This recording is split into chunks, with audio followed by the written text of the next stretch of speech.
नमस्कार, आप सभी का एक बार फिर से स्वागत है जीके मिलेनियर्स में। तो दोस्तों, हमने पिछली कक्षा में जनजातियों के बारे में पूरी विश्लेषण किया था और सारे जितने भी झारखंड की 32 जनजातियां थी वो प्रमुख जनजातियों के बारे में हमने चर्चा किया था। आज हम उसी जनजाति को एक एक करके हम चर्चा करेंगे और उस जनजातियों के क्रम में आज हम बात करने वाले हैं मुख्य रूप से संथाल जनजातियों के बारे में। बता दें कि संथाल झारखंड की सबसे बड़ी जनजाति, तो वहीं अगर बात किया जाए भारत की, तो भारत की तीसरी सबसे बड़ी जनजाति के रूप में जाना जाता है। अगर बात करें संथाल जनजाति की, तो संथाल अगर बात करें झारखंड की कुल जनजातियों में तो प्रमुख स्थान रखता है और साथ ही साथ कुल जनसंख्या का लगभग 35% जो है वो संथाल जनजाति है झारखंड में।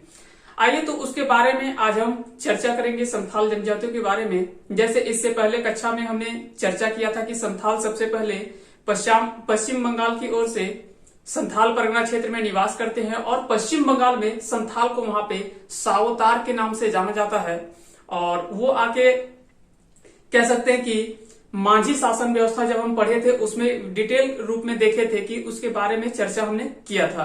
तो अगर उसके बारे में अगर आप नहीं पढ़े हैं तो पिछली कक्षा में आप जाकर वहां से आप आसानी से देख सकते हैं। मांझी शासन व्यवस्था है तो जो भी जनजातीय शासन व्यवस्था है वहां पे हमने पूरे डिटेल से अध्ययन कर रखा है, तो आप वहां जाकर आप देख सकते हैं। आइए शुरू करते हैं आज के क्लास को। अगर बात करें सबसे पहले संथाल की, तो संथाल जनजातियों में अगर बात करें कुल प्रतिशत, अगर झारखंड के कुल जनजातियों के प्रतिशत में तो लगभग 35% हिस्सा है। तो लगभग 35% हिस्सा है। अगर बात करें संथाल, तो ये मुख्य रूप से प्रोटो ऑस्ट्रेलॉइड प्रजाति समूह के अंतर्गत आता है। प्रोटो ऑस्ट्रेलॉइड प्रजाति समूह के अंतर्गत आता है। अगर ये आपको नहीं समझ में आ रहा है प्रोटो ऑस्ट्रेलॉइड क्या है, ऑस्ट्रेलॉइड क्या है, प्री द्रविडियन क्या है, द्रविडियन क्या है, तो ये आप हमारे पिछले कक्षा में आप देख सकते हैं। उसमें हमने इसके बारे में पूरे विस्तृत अध्ययन करके देखे हैं और उसमें सारी चीज को हम डिटेल से बात किए हैं। तो उसमें आप जाकर देख सकते हैं, वहां से आप आसानी से आपको समझ में आ जाएगा। बात करें अगर भाषा की, तो संथालियों की अपनी भाषा है जिसे संथाली भाषा के रूप में जाना जाता है। और हम जानते हैं कि संथाली भाषा की अपनी लिपि है। जैसे हम जानते हैं कि कई सारे रोमन लिपि है और भी कई सारे ग्रीक है, अरमाइक है, ब्राह्मी है, या तो देवनागरी है या तो फिर रोमन है। इसी तरह की कह सकते हैं कि संथाली भाषा की अपनी लिपि है, वो है जिसका नाम है ओलचिकी। तो अगर पूछा जाए कि संथाली भाषा की अपनी लिपि है, उसका लिपि का नाम क्या है, तो ओलचिकी है। और इस ओलचिकी लिपि का आविष्कार जो किया था वो रघुनाथ मुर्मू के द्वारा किया गया था। तो रघुनाथ मुर्मू के द्वारा किया गया 1941 में। तो अगर पूछा जाए, यहाँ से 2-3 बार सवाल पूछा जाता है 2-3 तरह से कि संथालों की अपनी भाषा है वो संथाली के नाम से जाना जाता है। इसकी लिपि क्या है, तो ओलचिकी लिपि है। ओलचिकी लिपि है। इसका आविष्कार या इसका खोज सबसे पहले किसने बताया था इसके बारे में, तो पंडित रघुनाथ मुर्मू के द्वारा बताया गया था 1941 में। तो इस तरह से इसके बारे में आप याद रखिएगा। अब हम बात करेंगे सामाजिक व्यवस्था के बारे में। तो किसी भी जनजाति का अध्ययन करने के लिए मुख्य रूप से हमको 3-4 चीजों के बारे में जानकारी होना आवश्यक है। सबसे पहले बात करेंगे उनकी सामाजिक व्यवस्था कैसी थी, उनकी कह सकते हैं कि अर्थव्यवस्था का आधार क्या था, कैसे उनकी अर्थव्यवस्था थी, मुख्य रूप से उनका धर्म क्या था, कैसे उनका धर्म काम करता था और धार्मिक आधार पर वो कैसे थे, मुख्य रूप से वो किस किस त्योहार को मनाते हैं, और साथ ही साथ उनमें कई सारे निषेध या दंड देखने को मिलता है। तो वो सारे चीजों के बारे में हम सभी जनजातियों के बारे में हम चर्चा करेंगे। सबसे पहले बात करें इनकी सामाजिक व्यवस्था की, तो सामाजिक व्यवस्था में बात करें तो संथाल सुव्यवस्थित गांव में रहते हैं।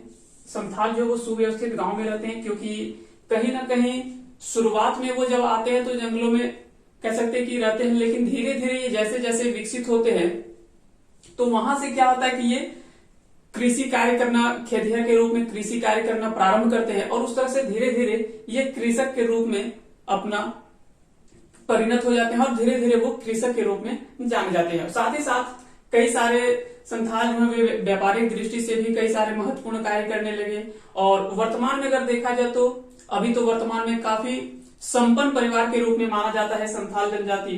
तो इस तरह से धीरे धीरे जैसे जैसे समय आता गया, जैसे जैसे विकसित होता गया, वैसे वैसे इनका स्थान भी कह सकते हैं या तो फिर रहन सहन या तो जो भी परिवर्तन देखने को मिलता है वो समय के साथ साथ परिवर्तन होता चलता जाता है। बात करें इनके गांव का, तो इनके गांव को आतो के नाम से जाना जाता है। संथाल जनजातियों में अगर गांव का बात करें तो इसे आतो के नाम से जाना जाता है। और गांव का जो प्रधान होता है, कह सकते हैं कि आतो का जो प्रधान होता है उसे माझी कहा जाता है, माझी कहा जाता है। और इनकी पंचायतें जो बैठती है, कह सकते हैं कि किसी भी जनजाति में जब किसी तरह का बात होता है या किसी बात को लेकर पंचायत, ये जब सारी पंचायतें जब बैठती है तो वो माझी थान में बैठते हैं। तो अगर पूछा जाए कि संथाल जनजातियों की संथाल जनजाति जो मुख्य रूप से पंचायतें के लिए जहां बैठते हैं उस स्थान को क्या कहा जाता है, तो उसे माझी थान के नाम से जाना जाता है। तो उसे क्या कहा जाता है, तो माझी थान के नाम से जाना जाता है। बात करें संथालियों में, तो संथालों में 12 पितृवंशीय और बहिर्विवाही गोत्र माना जाता है। तो संथालों में 12 पितृवंशीय और बहिर्विवाही। अब ये दो शब्द यहाँ पे हमको थोड़ा सा परेशान करता है कि ये दोनों क्या है। तो पितृवंशीय कहने का अर्थ है कि जो कह सकते हैं कि वंश का जो मुख्य रूप से माना जाता है वो पितृवंशीय माना जाता है। जैसे कह सकते हैं कि पितृ प्रधान, कह सकते हैं कि कुछ जनजातियों में, जैसे हो जनजाति में कुछ दिनों के लिए कहते हैं कि मातृवंशीय प्रधान देखने को मिलता है, लेकिन फिर वो बाद में पितृवंशीय रूप में परिवर्तित हो जाते हैं। और बहिर्विवाही कहने का अर्थ है कि जो अपने गोत्र में विवाह नहीं हो वो बहिर्विवाही गोत्र कहलाया। और जो अंतर्विवाही यानी जो अपने अंदर के जो होता है वो अंतर्विवाही कहलाता है। जो बहिर यानी कह सकते हैं जो अपने गोत्र को छोड़ करके जो विवाह हो उसे बहिर्विवाही गोत्र के नाम से जाना जाता है। तो ये आप याद रखेगा, क्योंकि हम जानते हैं कि कभी भी संथाल जनजाति का विवाह संथालों से होगा, लेकिन अगर उनके गोत्र के बारे में अगर बात करें, जैसे कई सारे गोत्र हैं, अगर बात करें हम किन्हीं भी गोत्र का अगर बात करें तो जैसे हांसदा, मुर्मू या किस्कू, तो अगर बात करें तो एक हांसदा का विवाह हांसदा के साथ जैसे सेम गोत्र में विवाह संपन्न नहीं होता है, इस तरह से माना जाता है। तो ये बहिर्विवाही गोत्र होते हैं। लेकिन अगर जनजाति में पूछा जाए तो ये अंतर्विवाही जनजाति है। तो जनजाति अंतर्विवाही है लेकिन गोत्र जो है वो बहिर्विवाही होता है। तो ये आप दोनों याद रखिएगा, यानी गोत्र समान नहीं होता है जबकि जाति समान होता है। तो इस तरह से दोनों चीज आप याद रखेंगे। और पितृवंशीय हमने बता दिया कि वंश का प्रधान जो माना जाता है वो पितृ प्रधान माना जाता है। तो और जो अधिकार मुख्य रूप से जो जनजातियों में माना जाता है वो कह सकते हैं कि पुत्र का अधिकार माना जाता है मुख्य रूप से। लेकिन कई सारे जनजातियों में पुत्री को भी कह सकते हैं कि अधिकार उसमें दिया गया है। और धीरे धीरे जिसमें जैसे जैसे परिवर्तन होता गया उसमें से कई सारे नियमों में भी परिवर्तन देखने को मिलता है। बात करें इनके 12 गोत्रों में से, तो मुख्य रूप से जो 12 गोत्र हैं वो आपका हंसदा, मुर्मू, किस्कू, हेब्रम, मरांडी, सोरेन, टूडू, गेंडवार, चौरे, फिर आता है बेसरा, पौड़िया और बैदिया। ये सारे जो है वो संथाल जनजाति की प्रमुख मान सकते हैं कि ये गोत्र हैं। तो अगर बहुत बार सवाल हमसे पूछा जाता है कि संथाल जनजाति में कुल कितने गोत्र देखने को मिलता है, तो वो 12 गोत्र हैं। वहीं अगर बात करें तो कई बार सवाल हमसे 4 दे दिया जाता है, इनमें से पूछा जाता है कि इनमें से कौन सा गोत्र जो है वो संथाल जनजातियों के अंतर्गत नहीं आता है। तो वहां से भी हमको छांटने के लिए देखने को मिलता है सवाल। तो वैसे भी आप याद रख सकते हैं। तो हंसदा, मुर्मू, किस्कू, हेब्रम, मरांडी, सोरेन, टूडू, गेंडवार, चौरे, बेसरा, पौड़िया और बैदिया, ये सभी जो है वो गोत्र माना जाता है। संथाल एक अंतर्विवाही जनजाति है। तो हमने देखा कि गोत्र जो है वो बहिर्विवाही है, लेकिन जनजाति जो है वो अंतर्विवाही माना जाता है। कह सकते हैं कि वो समान जाति में विवाह होता है, लेकिन गोत्र जो होता है वो अलग होता है, यानी गोत्र जो होगा वो सेम नहीं होगा, तभी उनका विवाह एक दूसरे के साथ संपन्न होता है। और जिनके बीच कह सकते हैं कि समगोत्रीय विवाह निषिद्ध माना जाता है। तो समगोत्रीय विवाह जो वो मना है, यानी कह सकते हैं कि निषिद्ध माना जाता है। तो समान गोत्र में विवाह नहीं होता है, लेकिन जाति अगर बात करें तो वो समान होता है, यानी अंतर्विवाही जनजाति होता है लेकिन बहिर्विवाही गोत्र होता है। इस तरह से याद रख सकते हैं। फिर आता है कि संथाल समाज 4 हड। अब हड यहाँ पे मुख्य रूप से जो बात किया जाता है वो वर्ग या तो फिर वर्ण को बात करते हैं। जैसे कई सारे जाति में आपको देखने को अलग अलग वर्ण यानी अलग अलग वर्ण में या तो वर्गों में बटा हुआ देखने को मिलता है। तो कई सारे जनजाति को हम जब एक एक करके सारे जनजातियों को पढ़ेंगे तो उसमें सभी जनजातियों में लगभग अलग अलग वर्णों में बटा हुआ देखने को मिलता है। कई सारे उनमें गोत्र देखने को मिलते हैं। तो इनमें भी जो था वो मुख्य रूप से 4 वर्गों में संथाल जनजाति वो बटा हुआ है। जैसे पहाड़िया में भी हम लोग देखते हैं सौरिया पहाड़िया, माल पहाड़िया। फिर उसी तरह से अगर बात करें खड़िया का, तो हमने वहां पे भी देखा था दूध खड़िया, हिल खड़िया, पहाड़ी खड़िया। तो खड़िया में भी अलग अलग रूप में माना जाता है। तो इस तरह से सभी जनजातियों में अलग अलग वर्णों में या तो वर्गों में बटा हुआ देखने को मिलता है। अगर इसमें बात करें तो सबसे पहला आता है किस्कुहड़, मुर्मूहड़, सोरेनहड़ और मरोड़ीहड़।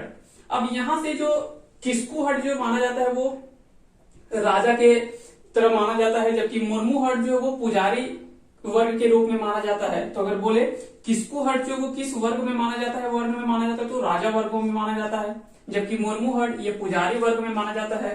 वहीं सोरेनहड़ का बात करें तो ये सिपाही हड़ में माना जाता है, जबकि मरोड़ीहड़ जो है वो कृषक वर्ग में माना जाता है।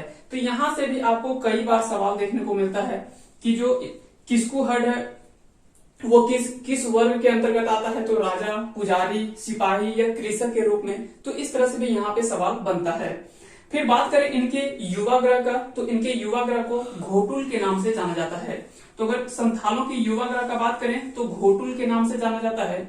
वहीं वधु मूल्य अगर बात करें तो वधु मूल्य पोन के नाम से जाना जाता है। जैसे हम जानते हैं कि प्राचीन काल में वधु मूल्य का प्रचलन था, यानी कह सकते हैं कि लड़कों को विवाह करने के लिए लड़कियों को वधु मूल्य के रूप में पैसा दिया जाता था, या तो जो भी धन के रूप में, या तो सभी अलग अलग जनजातियों में अलग अलग चीज देखने को मिलता है। किसी जनजाति में वधु मूल्य के रूप में सुअर दिया जाता था, या तो किसी जनजातियों में गाय दिया जाता था। तो ये कई सारे अलग अलग चीज, या तो किसी में पैसा दिया जाता था। तो इस तरह से अलग अलग जनजातियों में कई सारे चीज देखने को मिलता है। तो उसी को हम वधु मूल्य के नाम से जानते हैं, जिसे हम वर्तमान में अभी हम तिलक कहते हैं। तो जस्ट इसका उल्टा था, अभी लड़कों को तिलक मिलता है लड़कियों के द्वारा। उसी तरह से पहले क्या था कि प्राचीन काल में लड़कियों को लड़कों के द्वारा दिया जाने वाला मूल्य जो होता था वो वधु मूल्य कहा जाता था। तो वो पोन कहा जाता, वो पोन के नाम से जाना जाता है। और कई सारे में वर्तमान में भी कुछ में ऐसे देखने को मिलता है, ना तो लगभग ये बात करें तो लगभग ना के बराबर, लेकिन कहीं कहीं ऐसा अभी भी है वर्तमान में, जो कि कहीं कहीं ऐसा देखने को मिलता है। फिर इनके विवाह का जो प्रचलित माना जाता है वो विवाह को बापला के नाम से जाना जाता है, बापला के नाम से। तो इनका विवाह जो है वो मुख्य रूप से बापला के नाम से प्रचलित है, बापला के नाम से, और विवाह को बापला के नाम से जाना जाता है। अब इनके प्रमुख विवाहों में अगर बात करें तो सदाई बापला, गुलाइटी बापला, टुनकी दिपिल बापला, इतूत बापला, फिर है किरिंग जवाई बापला। अब किरिंग का अर्थ होता है बहू। आप यहाँ पे याद रख सकते हैं, इसका बहुत बार पूछा जा रहा है कि किरिंग का अर्थ क्या होता है। तो किरिंग का अर्थ बहू होता है, और बापला का अर्थ तो हमने बताया कि विवाह होता है। और संथाल जनजातियों में किरिंग बापला विवाह जो है ये ज्यादा प्रचलित विवाह माना जाता है। फिर बात आता है अपगिर बापला, फिर निर्बोलोक बापला, फिर है बहादुर बापला, सांगा बापला। इस तरह से कई सारे अलग अलग विवाह के प्रकार देखने को मिलता है। तो कई अलग अलग कह सकते हैं कि नामों से बटा हुआ है विवाह का, और ये सभी में अलग अलग रूप में देखा जाता है। कोई विधवा विवाह होता है तो उसको अलग रूप में जाना जाता है। कोई कह सकते हैं कि एक सामूहिक रूप से या तो घर के द्वारा किया जाने वाला विवाह वो अलग नाम से जाना जाता है। कोई प्रेम विवाह है तो उसके लिए अलग नाम दिया गया है। तो इस तरह से कई सारे अलग अलग नाम दिया गया है। तो उसी में से जैसे और कई सारे ऐसी जनजातियां हैं जिनके यहाँ मान लेते हैं कि अगर घर में आते बहुएं और किसी कारणवश अगर ये हो जाता कि अगर बेटा उनका निधन हो जाता तो बहू को फिर से विवाह करके और दूसरे के घर में भेजने का प्रथा भी देखने को मिलता है। तो बहु विवाह के नाम से भी बहुत सारी जनजातियों में, क्या तो कह सकते कि कई सारी जातियों में भी देखने को मिलता है। जनजाति ही नहीं, कई सारे जातियों में भी ऐसा प्रचलन देखने को मिलता है। तो वो सारे अलग अलग जो है वो विवाह का कह सकते कि प्रचलन देखने को मिलता है, और उन्हीं का अलग अलग नाम से जाना जाता है। फिर बात करें अगर इनके, तो 5 से 8 गांवों को मिलाकर एक देश माझी का निर्माण होता है।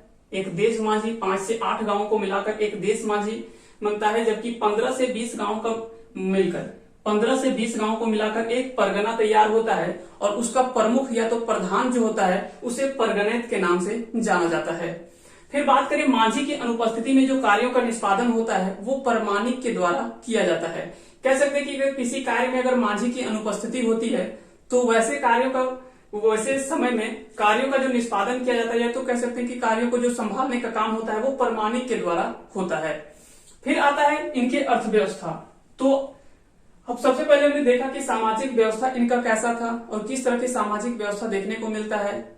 अब यहाँ पे क्या है कि थोड़ा सा और हम इसको जब अगले अगले चैप्टर में हम आएंगे तो उसके बारे में हम कह सकते हैं कि और डिटेल से देखेंगे और उसके बारे में सारी चीजों को हम जानेंगे। उसके बाद फिर आता है इनकी अर्थव्यवस्था का। तो इनके अर्थव्यवस्था का मुख्य आधार कह सकते हैं कि तो वो कृषि माना जाता है, क्योंकि ये मूल रूप से ये खेतिहर थे और खेतिहर है, और जो कालांतर में धीरे धीरे क्या हुआ कि कृषक बन गए।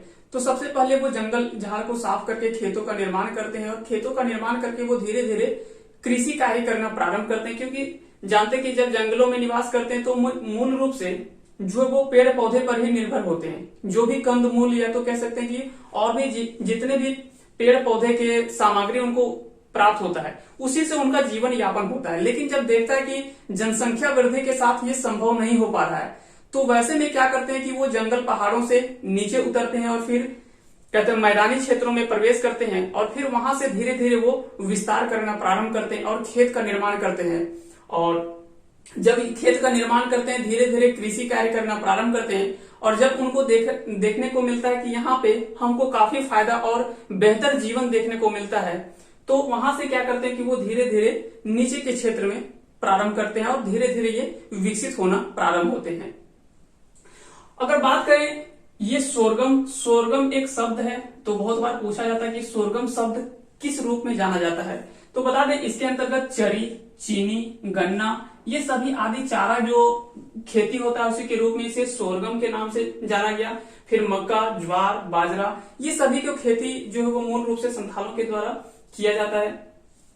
फिर बात करें तो ये चावल की हंडिया कह सकते हैं कि जो पेय पदार्थ होता है, नशीला पेय पदार्थ होता है, और हंडिया कह सकते हैं कि इनके लिए सिर्फ एक नशीली पेय नहीं है, इनके कई सारे पूजा पाठ में भी इनका हंडिया का चढ़ाया जाता है और वहां पे पूजा के रूप में कार्य होता है। क्योंकि हम जानते हैं कि जितने भी इनके पूजा कार्य होता है या त्योहार होता है या तो फिर शादी विवाह होता है, वो सभी जगह हंडिया का प्रचलन देखने को काफी मिलता है। और ये एक जनजाति नहीं, लगभग सभी जनजातियों में हंडिया का प्रचलन देखने को विशेष रूप से मिलता है। तो ये काफी इनका प्रसिद्ध पेय माना जाता है, और सिर्फ एक बोले कि एक पेय पदार्थ नहीं है, इनको एक रूप से कह सकते हैं कि एक मुख्य वस्तु के रूप में माना जाता है, जहां पे कई सारे जगहों पे इसका उपयोग किया जाता है। फिर अगर बात करें इनका अर्थव्यवस्था का आधार कह सकते हैं कि जो जंगलों से महुआ कह सकते हैं, और महुआ से भी जो बनता है, शराब बनता है, उनका भी कई जगह पे देखने को मिलता है। फिर उनके बाद आता है वनोपज। कह सकते हैं कि जब जंगलों में रहते हैं तो कई सारे वन उपज जो भी होते हैं वहां से, जैसे केंदू हो गया, केंदू पत्ता हो गया जो बीड़ी का निर्माण करने के लिए प्रयोग किया जाता है। उसके बाद फिर लाह हो गया, लाह की खेती जो मुख्य रूप से देखने को मिलता है, और भी कई सारे जैसे जंगल की लकड़ी को भी बेचकर उनका जीवन यापन का एक अर्थव्यवस्था का आधार था। लेकिन वर्तमान में जो है वो काफी विकसित हो चुका है, और वर्तमान में ये काफी कम देखने को मिलता है। और जिस तरह से देखते हैं कि वर्तमान में जंगल का भी उस तरह से अब नहीं रहा है कि उस तरह से प्राचीन जो भी वनोपज का जो देखने को मिलता था वो उस रूप से अब नहीं देखने को मिलता है। तो ये अर्थव्यवस्था का अगर मूल रूप से अगर पूछा जाए कि संथालों का अर्थव्यवस्था का मुख्य आधार, तो कह सकते हैं कि कृषि के साथ साथ वर्तमान में अगर बात करें तो छोटे मोटे अब ये धीरे धीरे व्यापार के अंतर्गत भी आने लगे, और कह सकते हैं कि नौकरियों में भी इनका योगदान काफी अहम होने लगा। तो इस तरह से धीरे धीरे इनका विकास लगातार हो रहा है, और कई सारे सरकारें जो भी, चाहे वो राज्य सरकार की बात करें या केंद्र सरकार की बात करें, तो वो लगातार इन पे काम कर रहे हैं ताकि इनको लगातार कैसे विकसित किया जाए, और किसी भी क्षेत्र को पिछड़ा जो है उसको कैसे हम विकास करके एक समान रूप से लाया जाए। फिर बात आता है इनके धर्मों की। तो अगर धर्म का बात करें तो संथालों का प्रधान देवता सिंहबोंगा या तो फिर ठाकुर देव, सिंहबोंगा या ठाकुर देव के नाम से जाना जाता है, जिसे सृष्टि के रचयिता या तो फिर कह सकते हैं कि विश्व विधाता के नाम से जाना जाता है। तो अगर बात करें संथालों के प्रधान देवता किस नाम से जाना जाता है, तो सिंहबोंगा या तो फिर ठाकुर देव होता है, जिसे सृष्टि के रचयिता और विश्व विधाता के नाम से जाना जाता है। बात करें संथालों का दूसरा प्रमुख देवता कौन माने जाते हैं, तो वो मरांग बुरु जो है वो संथालों के दूसरा प्रमुख देवता माने जाते हैं मरांगुरु।